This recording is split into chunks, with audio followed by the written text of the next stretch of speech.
সহজ লেসনে তোমাদের সকলকে স্বাগত। আজকে আমরা ক্লাস 5 এর থার্ড সামেটিভ ইভ্যালুয়েশন 2025 সালের ইংলিশ সাবজেক্টের সম্পূর্ণ উত্তর সহ নমুনা প্রশ্নপত্র সেট 3 সম্পর্কে আলোচনা করব। তো চলো আজকে আমরা দেখে নিই ক্লাস 5 এর থার্ড ইউনিট টেস্ট 2025 ইংলিশ সাবজেক্টের এই কোশ্চেন পেপার এবং তার উত্তরগুলো। ফাইনাল পরীক্ষা তোমাদের 50 নম্বরের লিখিত পরীক্ষা নেওয়া হবে, সময় দেওয়া থাকবে 1 ঘন্টা 30 মিনিট, ঠিক আছে। আর এই প্রশ্নোত্তর পিডিএফ ফাইলগুলো আমাদের সহজ লেসন অ্যাপের মধ্যে রয়েছে, অ্যাপের লিঙ্ক ডেসক্রিপশন বক্সে দেওয়া আছে। পেইড কোর্সের মধ্যে এর পিডিএফগুলো দেওয়া থাকবে, সেখান থেকে তোমরা পিডিএফগুলোকে ডাউনলোড করে নিতে পারবে। দেখো এই কোশ্চেন পেপারের প্রথমে রয়েছে সেকশন এ, রিডিং কম্প্রিহেনশন সিন। একের দাগে বলা হচ্ছে read the text carefully and answer the following questions. ওটা নিচে একটি প্যাসেজ তুলে দেওয়া হয়েছে, সেটাকে পড়ে প্রশ্নের উত্তরগুলো লিখতে হবে। তো এখানে তোমাদের প্যাসেজটি হচ্ছে লেসন 12 বিয়ন্ড ব্যারিয়ার্স, সেখান থেকে তুলে দেওয়া হয়েছে। দেখো কি বলা হচ্ছে, Varun started reading about Kalpana Chawla in the evening. অর্থাৎ বরুণ স্টার্টেড রিডিং মানে বরুণ পড়তে শুরু করলো অ্যাবাউট কল্পনা চাওলা সম্পর্কে ইন দ্য ইভিনিং মানে সন্ধ্যাবেলায়।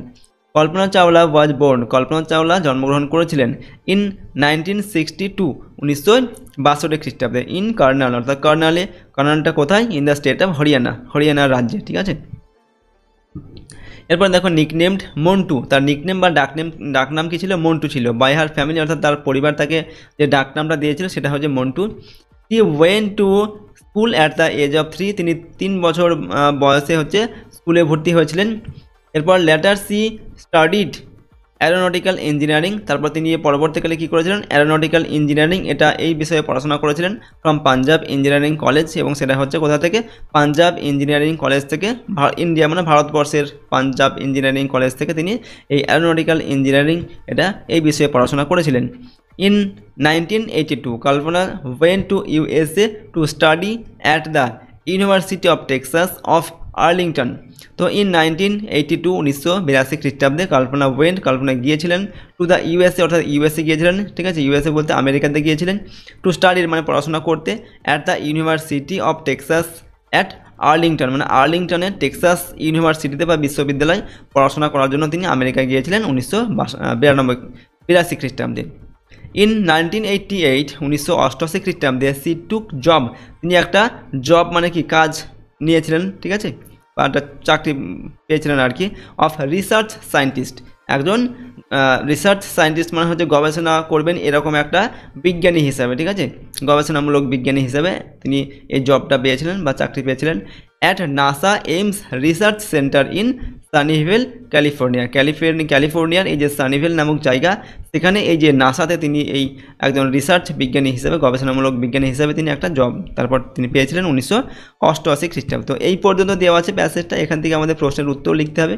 এই প্যাসেজের বাংলা অনুবাদ এখানে দেওয়া হয়েছে, তোমরা চাইলে ভিডিওটিকে পজ করে এখান থেকে বাংলাটা পড়ে নিতে পারো।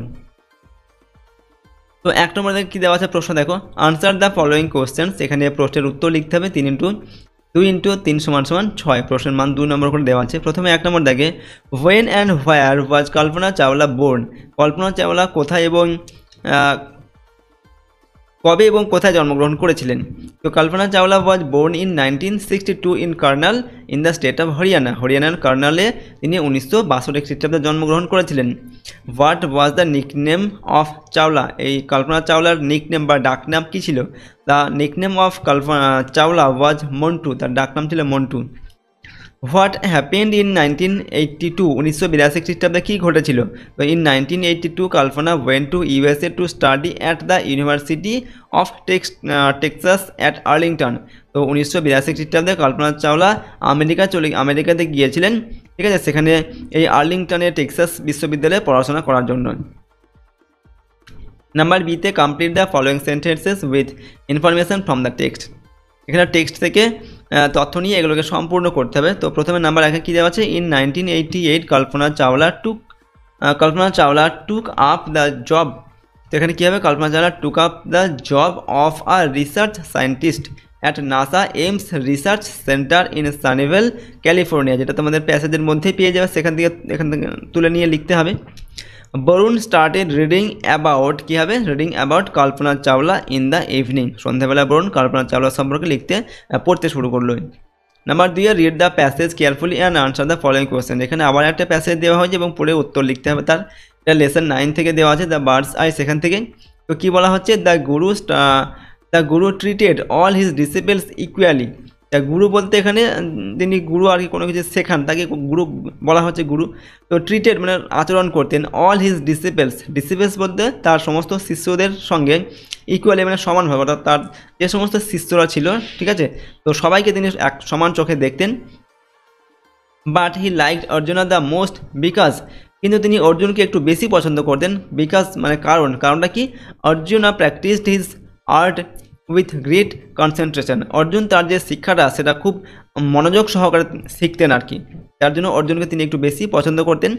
সুন he became the best archer among all, শীঘ্রই হি বিকেম তিনি হয়ে পড়েছিলেন দ্য বেস্ট আর্চার মানে সব থেকে ভালো একজন তীরন্দাজ যে ভালো তীর চালাতে পারে, অ্যামং অল মানে সবার মধ্যে তিনি ভালো তীর চালাতে পারতেন এবং সেটা তিনি খুব তাড়াতাড়ি শিখে নিয়েছিলেন। এরপর দেখো Duryodhana and his brother Dushasana did not like this at all, তো দুর্যোধন এবং তার যে ভাই দুঃশাসন এই জিনিসটাকে একেবারেই পছন্দ করতেন না। কোনটা, যেটা হচ্ছে এই যে গুরু হচ্ছে অর্জুনকে একটু বেশি পছন্দ করতেন এবং অর্জুন ভালো তীর ধনুক চালাতে পারতো, এই জিনিসটা একেবারেই ভালো পছন্দ করতো না দুর্যোধন এবং দুঃশাসন। এখানে তোমাদের এই প্যাসেজটুকু দেওয়া হয়েছে, এর বাংলা অনুবাদ এখানে রয়েছে, তোমরা ভিডিওটিকে পজ করে বাংলাটা চাইলে এখান থেকে পড়ে নেবে। এবার দেখো এখান থেকে যে প্রশ্ন দেওয়া হয়েছে তার উত্তরগুলো আমরা দেখব। প্রথমে দেওয়া হচ্ছে নাম্বার এতে আনসার দ্য ফলোয়িং কোশ্চেন্স। 1 নম্বর দেখো why did the Guru like Arjuna the most, অর্থাৎ অর্জুনকে গুরু সবথেকে বেশি পছন্দ করতেন কেন, প্রশ্নের মান 2 নম্বর দেওয়া আছে, উত্তর কী লিখবে বা আনসারটা কী লিখবে, the Guru liked Arjuna the most because Arjuna practised his art of archery with great concentration, অর্থাৎ অর্জুন তার যে তীর ধনুক চালানোর যে শিক্ষা সেটা খুব মনোযোগ সহকারে শিখতেন বা প্র্যাকটিস করতেন, ঠিক আছে, তার জন্যই গুরু তাকে বেশি পছন্দ করতেন। এরপর 2 নম্বর দেখে find a word from the above passage that means students, অর্থাৎ এই যে আমরা প্যাসেজটা পড়লাম সেখানে এমন একটা শব্দ রয়েছে যার অর্থ হচ্ছে স্টুডেন্টস মানে হচ্ছে কি শিক্ষার্থী, ঠিক আছে। তো এখানে আমরা কি পড়েছিলাম ডিসিপেলস মানে হচ্ছে শিষ্য বা শিক্ষার্থী, শিষ্য আর শিক্ষার্থী আমরা একই, মানে শিষ্য কী করে গুরুর কাছে শেখে এবং শিক্ষার্থী কী করে শিক্ষকের কাছে শেখে। তো এখানে স্টুডেন্টস আর ডিসিপেলস হচ্ছে একই শব্দ বা এদের অর্থ একই। 3 নম্বর হচ্ছে find a word from the above passage that means a person who shoot arrows with a bow, তো আমাদের প্যাসেজ থেকে এমন একটা শব্দ খুঁজে বের করতে হবে যেটার অর্থ হচ্ছে আ পার্সন মানে একজন ব্যক্তি, হু শুটস যিনি শ্যুট করে, অ্যারোজ উইথ আ বো মানে ধনুক থেকে যিনি তীর চালায়, ঠিক আছে, তো তাকে কি বলা হয়, তাকে বলা হয় আর্চারি, ঠিক আছে, বা আর্চার। ওকে, নাম্বার 1 প্রশ্নের মান এখানে 1 নম্বর দেওয়া আছে। এটার 4 নম্বর দেখে what is the noun form of practice, তো প্র্যাকটিস এর নাউন ফর্ম কি, প্র্যাকটিস এটা কিন্তু ভার্ব ফর্ম, তো এটার নাউন ফর্ম কী হবে, প্র্যাকটিস হবে, PRACTIC প্র্যাকটিস, এটা হচ্ছে PRACTIAC প্র্যাকটিস, ঠিক আছে। রিডিং কম্প্রিহেনশন আনসিন, এবার দেখো তোমাদের একটি আনসিন প্যাসেজ দেওয়া হয়েছে যেটা তোমাদের বইতে নেই, এটা পড়ে একটি প্রশ্নের উত্তর লিখতে হবে। এখানে বলা হচ্ছে read the passage carefully and answer the following questions, এখানে প্যাসেজটি পড়ে প্রশ্নের উত্তরগুলো লিখতে বলা হচ্ছে। তো দেখো Kolkata March 21 late last night a 5-storied building on Rajendra Road Bhawanipur Kolkata collapsed, killing 11 persons on the spot including an old man of 75 years, তো এখানে কি বলা হচ্ছে late last night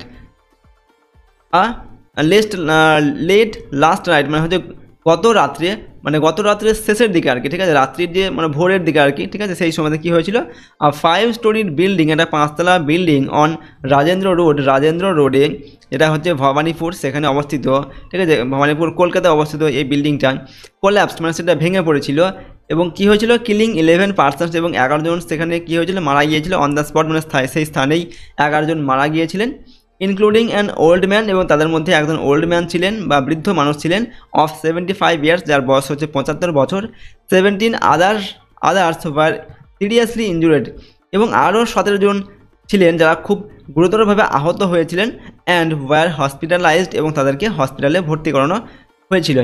তো এই প্যাসেজটার ওপর থেকে আমাদের একটা এখানে কিছু প্রশ্ন দেওয়া হয়েছে যার উত্তরগুলো লিখতে হবে এবং প্যাসেজটার বাংলা অর্থ এখানে দেওয়া আছে, তোমরা চাইলে ভিডিওটিকে পজ করে বাংলাটা এখান থেকে একবার পড়ে নেবে। দেখো কি প্রশ্ন দেওয়া আছে, number 1 answer the following questions, 2 × 3 = 6, প্রশ্ন মান হচ্ছে 2 নম্বর করে, 3টির জন্য 6 নম্বর দেওয়া আছে। when did a 5-storied building collapse, মানে কখন এই 5তলা বিল্ডিংটা ভেঙে পড়েছিল? উত্তর কী হবে, মার্চ 21 লেট লাস্ট নাইট আ 5-storied বিল্ডিং কোল্যাপসড, অর্থাৎ এটা হচ্ছে মার্চ মাসের 21 তারিখ ছিল এবং এটা গত রাত্রের কথা বলা হচ্ছে, লেট লাস্ট মানে হচ্ছে রাত্রিটা, লেট বলতে শেষের রাত্রি, ঠিক আছে, শেষের রাত্রি মানে রাত্রি যখন শেষ হয়ে আসছে ভোরের দিকে, সেই সময়কার কথাই বলা হচ্ছে। এরপর 2 number, where did the accident happen, অ্যাক্সিডেন্টটা বা এই দুর্ঘটনাটা কোথায় ঘটেছিল? The accident happened on Rajendra road, Bhowanipur, Kolkata. এটা কলকাতার ভবানীপুর রাজেন্দ্র রোডে ঘটেছিল এই ঘটনাটি। How many persons were killed and injured, কতজন পার্সন বা ব্যক্তি মারা গিয়েছিলেন, কতজন ব্যক্তি আহত হয়েছিলেন? তো 11 পার্সনস ওয়ার কিল্ড, 11 জন আহত, কিল্ড মানে মারা গিয়েছিলেন, অ্যান্ড 17 ওয়ার ইনজুরেড, এবং 17 জন আহত হয়েছিলেন। নাম্বার বিতে write T for true and F for false statements in the given boxes, 1 × 2 = 2, সঠিক হলে টি, ভুল হলে এফ লিখতে হবে। Number 1 12 persons were killed in this accident, এটা ভুল হবে, 11 পার্সনস কিল্ড মানে 11 জন লোক মারা গিয়েছিলেন, তো এখানে 12 জন দেওয়া আছে, তার জন্য এটা এফ হবে। 2 number, this accident happened on Subhash Chandra road, এই অ্যাক্সিডেন্টটা সুভাষচন্দ্র রোডে ঘটেছিল, এটা ভুল হবে, এটা ভবানীপুর রোডে, রাজেন্দ্র রোডে ঘটেছিল, ঠিক আছে, এটা ভবানীপুরে অবস্থিত কলকাতার, তো এটা এফ লিখব। এরপরের প্রশ্ন হচ্ছে section B, grammar and vocabulary. Number 4 fill in the blanks with prepositions and articles, article আর প্রিপোজিশন দিয়ে পূরণ করতে হবে। 1 × 6 = 6। Number 1 Mr Sen is dash honest man, এখানে আর্টিকেল আর প্রিপোজিশন দিতে হবে। এখানে অনেস্ট আগে কী হবে, এখানে অনেস্টের আগে অ্যান হবে, এ হবে না, এই এইচটা কিন্তু ভাবেলের মধ্যে উচ্চারণ হচ্ছে, ও উচ্চারণ হচ্ছে, দেখো এইচের হ উচ্চারণ কিন্তু হচ্ছে না, তাই ভাবেলের আগে আমরা কী দিই, ভাবেল সাউন্ডের আগে অ্যান হয় এবং কনসোনেন্ট সাউন্ডের আগে এ হয়, ঠিক আছে। আর কোনো নির্দিষ্ট করে কোনো কিছু বোঝালে তার আগে টি এইচ দা এটা হয়। আবার পৃথিবীতে বা বিশ্বের যেটা কোনো কিছু একটা বোঝায়, সেক্ষেত্রেও আমরা কী করি, এই দা এই শব্দটাকে, এইটাকে, এই আর্টিকেলটিকে ব্যবহার করি। 2 নম্বর হচ্ছে have you seen the owl, এখানে দেখো ও, ওটা হচ্ছে কি কনসোনেন্ট, তার জন্য এখানেও অ্যান হবে, ঠিক আছে, অ্যান আউল হবে। তুমি কি একটা প্যাঁচা দেখেছো, এটার বাংলা অর্থ হচ্ছে এটা।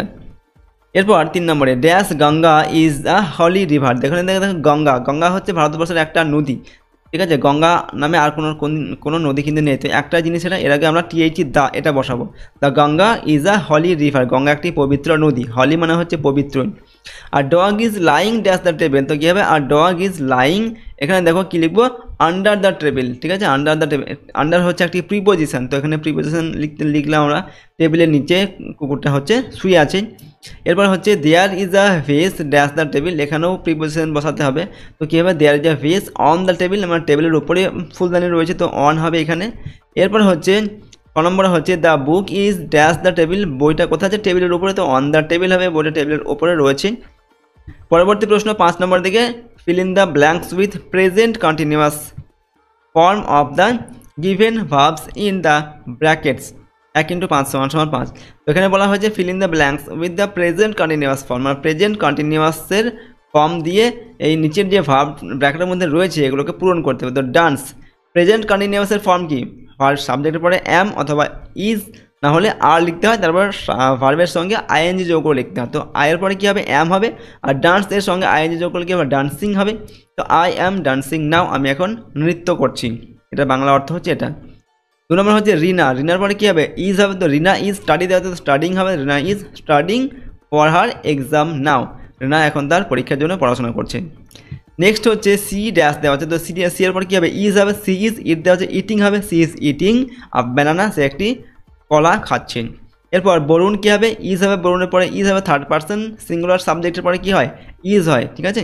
আর ওয়াকের সঙ্গে আইএনজি যোগ করে ওয়াকিং হবে, তো Varun is walking to school right now, Varun এখন মানে হেঁটে স্কুলে যাচ্ছে আর কি। এরপর পিঙ্কি, পিঙ্কি এটা হচ্ছে থার্ড পার্সন সিঙ্গুলার সাবজেক্ট, তো ইজ হবে, তো Pinki is coming to my place now, ঠিক আছে, পিঙ্কি হচ্ছে আমাদের টুমরো মানে কালকে, আগামীকাল আমাদের এখানে আসছে। 4 নম্বরে write down the possessive pronoun of I and they, I আর দে এগুলোর পসেসিভ প্রোনাউন লিখতে হবে। তো আই এটার পসেসিভ প্রোনাউন হবে মাইন, আই মানে হচ্ছে আমি, মাইন মানে আমার, আর দিয়ে দিয়ে মানে হচ্ছে তারা, আর দেয়ার্স মানে হচ্ছে তাদের, ঠিক আছে, এটা দিয়ে এর পসেসিভ প্রোনাউনটা হবে দেয়ার্স। পরেরটা দেখো সেকশন সি, রাইটিং স্কিল। এখানে দেওয়া আছে write any two of the following. তো নিচের যে কোনো দুটি রাইটিং আমাদের লিখতে হবে, যার মান হচ্ছে 7 নম্বর করে, দুটির জন্য 14 নম্বর দেওয়া আছে। নাম্বার এতে দেওয়া আছে right 5 sentences about a famous sportsman using the following points. এখানে যে পয়েন্টসগুলো দেওয়া আছে এগুলোর সাহায্যে একজন বিখ্যাত একজন স্পোর্টসম্যান মানে খেলোয়াড়, ঠিক আছে, যে কোনো একটা খেলোয়াড় সম্পর্কে তোমাকে একটা প্যারাগ্রাফ লিখতে হবে। ওকে, তো এখানে এই পয়েন্টগুলো দেওয়া আছে, তো সেটা অনুসারে লিখতে হবে। যেমন হচ্ছে নেম অফ দ্য স্পোর্টসম্যান, যে স্পোর্টসম্যান সম্পর্কে আমরা লিখবো তার নামটা লিখতে হবে প্রথমে। হোয়ার বোর্ন, তিনি কোথায় জন্মগ্রহণ করেছিলেন সেটা লিখতে হবে। চাইল্ডহুড দিয়ে তার শৈশবের দিনগুলো কেমন কেটেছিল সেটা লিখতে হবে। ইভেন্টস টুক পার্ট, তিনি কোন খেলায় তিনি অংশগ্রহণ করেছিলেন সেটা লিখতে হবে। আর কনক্লুশন, সেটা একটা শেষে একটা উপসংহারমূলক একটা বাক্য আমাদের বা সেন্টেন্স লিখতে হবে। তো দেখো আমরা লিখছি সৌরভ গাঙ্গুলি সম্পর্কে লিখছি। Sourav Ganguly was an excellent cricketer. Sourav Ganguly একজন চমৎকার একজন ক্রিকেটার ছিলেন। He was born in Kolkata of west Bengal, তিনি ওয়েস্ট বেঙ্গল বা পশ্চিমবঙ্গের কলকাতায় জন্মগ্রহণ করেছিলেন। Initially Sourav Ganguly played football, প্রথম দিকে সৌরভ গাঙ্গুলি ফুটবল খেলা করতেন। Later he became interested in cricket, পরবর্তীকালে তিনি ক্রিকেটের প্রতি আগ্রহী হয়ে পড়েছিলেন। He was the first player to score 3 centuries in the history of ICC champions trophy, অর্থাৎ আইসিসি চ্যাম্পিয়ন্স ট্রফির ইতিহাসে তিনি প্রথম কিন্তু কী করেছিলেন, 3টি সেঞ্চুরি করেছিলেন, ঠিক আছে, 3টি শতরান তিনি প্রথম করেছিলেন। He was awarded by Arjuna award, তাকে অর্জুন অ্যাওয়ার্ড বা অর্জুন পুরস্কার দেওয়া হয়েছিল। পদ্মশ্রী অ্যাওয়ার্ড, এই পদ্মশ্রী পুরস্কার দেওয়া হয়েছিল। রামমোহন রায় অ্যাওয়ার্ড, এটা দেওয়া হয়েছিল। আর কি দেওয়া হয়েছিল, sports star person of the year etcetera etcetera, মানে ইত্যাদি ইত্যাদি আরও অনেক রকম পুরস্কার তাকে দেওয়া হয়েছিল। ডিউরিং হিজ কেরিয়ার, তার যে এই কেরিয়ার বা তার যে এই যে খেলাধুলা তিনি করতেন সেই সময়ে কী হয়েছিল, he was the world's leading batsman, তিনি পৃথিবীর যে লিডিং ব্যাটসম্যান মানে প্রথম সারির যে ব্যাটসম্যান ছিলেন তাদের মধ্যে তিনি একজন ছিলেন। And one of the most successful captain's of the Indian national cricket team, অর্থাৎ ভারতের জাতীয় যে ক্রিকেট টিম সেই জাতীয় ক্রিকেট টিমের মধ্যে তিনি একজন সফল একজন ক্যাপ্টেন ছিলেন, ঠিক আছে, সেই সময়। তো এটা আমরা লিখলাম সৌরভ গাঙ্গুলি সম্পর্কে। এর বাংলাটা এখানে দেওয়া আছে, তোমরা চাইলে বাংলাটাও পড়তে পারো ভিডিওটিকে পজ করে নিয়ে।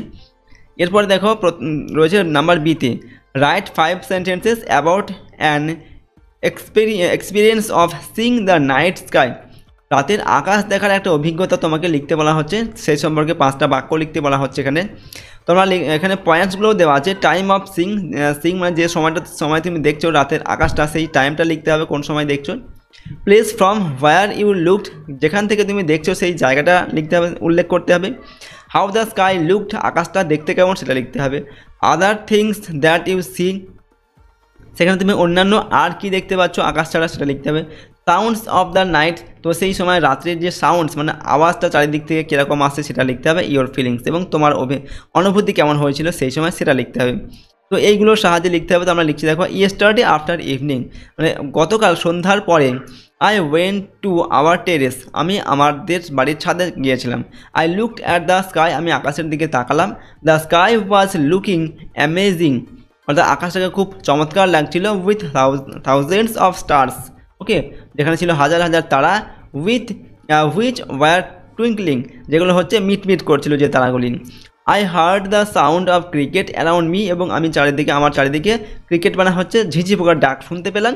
I enjoyed the natural beauty very much at night, আমি রাত্রে এই যে প্রাকৃতিক যে সৌন্দর্য, প্রকৃতির যে সৌন্দর্য সেটা খুব ভালোভাবে খুব উপভোগ করলাম আর কি, ঠিক আছে। তো এর বাংলাটা এখানে দেওয়া আছে, ঠিক আছে, বাংলাটা তোমরা এখান থেকে কিন্তু পড়ে নেবেন। নেক্সট হচ্ছে আরও একটি রয়েছে নাম্বার সিতে, write a paragraph on my favourite fruit or my best friend in 5 sentences. তো এখানে দেখো তোমাদের নাম্বার সি পর্যন্ত 3টি প্যারাগ্রাফ দেওয়া আছে, যেগুলো 2টি তোমাদের পরীক্ষা লিখতে হবে। সবগুলি আমি করে দিচ্ছি, তোমরা সবগুলো কিন্তু পড়ে রাখবে। ওকে, তো এখানে বলা হয়েছে মাই ফেভারিট ফ্রুট, অর্থাৎ আমার যে প্রিয় ফল সেটার সম্পর্কে লিখতে হবে, অথবা মাই বেস্ট ফ্রেন্ড, আমার যে প্রিয় বন্ধু সেটার সম্পর্কে লিখতে হবে। তো দেখো প্রথমে আমরা মাই ফেভারিট ফ্রুট সম্পর্কে, আমার যে প্রিয় ফল সেটার সম্পর্কে লিখছি। Apple is my favourite fruit, তুমি তোমার ফেভারিট ফ্রুট যেটা সেটা লিখবে, যদি আম হয় আম লিখবে, অন্য কিছু হলে সেটা লিখবে। আমি এখানে লিখলাম apple is my favourite fruit. Apple হচ্ছে আমার প্রিয় একটি ফল। Apple is an easy digestive fruit and it is very helpful to our health. তো অ্যাপেল হচ্ছে একটি সহজ পাচ্য, সহজেই হজম হয়ে যায় এরকম একটি ফল, এবং এটা আমাদের শরীরের পক্ষে কিন্তু খুব উপকারী। whenever my father goes to market, যখনই আমার বাবা মার্কেটে বা বাজার যান, he brings apple for me, তিনি আমার জন্য অ্যাপেল কিনে আনেন। Okay, I think everybody should eat apple, আমার মনে হয় প্রত্যেকেরই আপেল খাওয়া উচিত। তো এরকমভাবে কয়েকটা বাক্য আমরা লিখলাম খুব সহজে বা খুব সংক্ষেপে। এরপর মাই ফেভারিট ফ্রেন্ড, আমার প্রিয় বন্ধু সম্পর্কে একটা লিখছি, দেখো Ajay is my favourite best friend, Ajay হচ্ছে আমার সবচেয়ে ভালো বন্ধু। তুমি তোমার বন্ধুর নামটা এখানে লিখবি, এখন আমরা একটা যে কোনো নাম লিখেছি। He is an intelligent boy, সে খুব বুদ্ধিমান একটি ছেলে। He reads in class 5 with me, সে আমার সঙ্গে ক্লাস 5-এ পড়ে। We together go to school everyday, আমরা একসঙ্গে প্রতিদিন স্কুলে যাই। He is not only very good at his lessons but also at games, তো সে শুধুমাত্র যে লেসন মানে পড়াশোনাতে ভালো তাই নয়, সে খেলাধুলাতে মানে গেমস মানে হচ্ছে খেলাধুলাতেও সে ভালো। He is also very helpful boy, সে খুব একটা উপকারী একটা ছেলে। দ্যাট ইজ হোয়াই, এই কারণেই I like him very much, এবং এজন্য তাকে আমি খুব পছন্দ করি। তো এইগুলো লিখলাম আমি আমার বেস্ট ফ্রেন্ড সম্পর্কে কয়েকটা বাক্য। ওকে, তো দেখো এই ছিল তোমাদের ক্লাস 5-এর 3rd ইউনিট টেস্ট 2025 সালের ইংলিশ সাবজেক্টের একটি মডেল কোশ্চেন পেপারের সম্পূর্ণ উত্তর। প্রশ্নোত্তরগুলো তোমরা ভালোভাবে প্র্যাকটিস করে নেবে, ঠিক আছে। এটা আমরা 3 নম্বর সেট সম্পর্কে আলোচনা করলাম। এর আগে আরও 2টো সেট দেওয়া হয়েছে, তো আরও 2-1টা সেট তোমাদের কিন্তু দেবো। প্রতিটা সেট তোমরা কিন্তু ভালোভাবে প্র্যাকটিস করে রাখবে। তবে এই সেটগুলি এখানে যে আমরা প্যারাগ্রাফগুলো যে প্যাসেজগুলোকে তুলে ধরলাম, এগুলোর মধ্যে থেকে যে তোমাদের প্রশ্ন পরীক্ষায় আসবে তেমন কিন্তু নয়। তোমাদের কি করতে হবে, যে তোমাদের লেসনগুলো রয়েছে শেষের দিকের যে লেসনগুলো যেগুলো তোমাদের সিলেবাসের মধ্যে রয়েছে, এই প্রতিটা লেসন কিন্তু তোমাদের ভালোভাবে পড়তে হবে। যে কোনো লেসন থেকে যে কোনো জায়গা থেকে তোমাদের কিন্তু প্যাসেজ তুলে প্রশ্ন করা হবে, ঠিক আছে। তো সুতরাং সমস্ত লেসনগুলো তোমরা পড়বে। আর এখানে যে আমরা রাইটিংগুলো আলোচনা করলাম, রাইটিংগুলো তোমরা কিন্তু ভালোভাবে মুখস্থ করে নেবে। ওকে, আর এই প্রশ্নোত্তরের পিডিএফ ফাইলগুলো পেতে চাইলে সহজ লেসন অ্যাপটি ইনস্টল করবে। অ্যাপের লিঙ্ক ডেসক্রিপশন বক্সে দেওয়া আছে, এবং পেইড কোর্সের মধ্যে কিন্তু এর পিডিএফগুলো দেওয়া থাকবে, সেখান থেকে তোমরা পিডিএফগুলোকে ডাউনলোড করে নিতে পারবে। আর যদি আমাদের এই চ্যানেলে নতুন হও, চ্যানেলটিকে প্লিজ সাবস্ক্রাইব করে রাখবে, এবং ভিডিওটিতে লাইক করবে, ভিডিওটি তোমার বন্ধু বান্ধবীর সঙ্গে শেয়ার করবে। তো আজকের ভিডিওটি আমরা এখানে শেষ করছি। সম্পূর্ণ ভিডিওটি দেখার জন্য অসংখ্য ধন্যবাদ।